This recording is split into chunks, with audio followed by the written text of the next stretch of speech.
Josh was shocked when an old high school crush messaged him on Facebook. She insisted he needed to see this motivational speaker.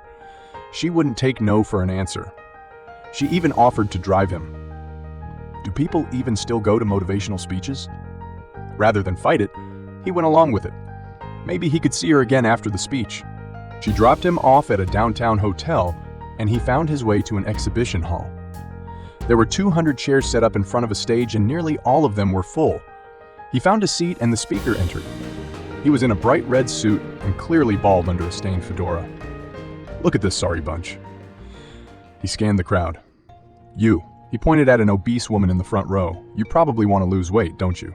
Why don't you do some tumbling in the front here? Some handsprings. The obese lady went to one end of the stage, sprinted, and started tumbling like an Olympic gymnast. When she got to the other end, she had a look of amazement and couldn't believe she'd done it. I didn't say stop, keep going. The lady kept tumbling. After a few more handsprings, she broke her wrist. With each successive flip, she screamed in pain, but she didn't stop. She couldn't stop. The speaker laughed and the audience started to get uncomfortable. One person in the back stood up and began heading for the doors. You, stop, turn around. Why don't you run into that wall as fast as you can? The man got into a runner's starting position and sprinted with all his might into the wall. He cracked his skull and collapsed instantly. The crowd gasped. Don't look at him! Look at me! The entire audience turned their head to him in unison. They were under his spell. A screen lowered, and on a projector, a Venmo and Cash App was displayed. Take out your smartphones and send me all the money you have. Everyone took out their phones except Josh, who had left his at home. He looked around desperately, catching the eye of the speaker. You, come up here.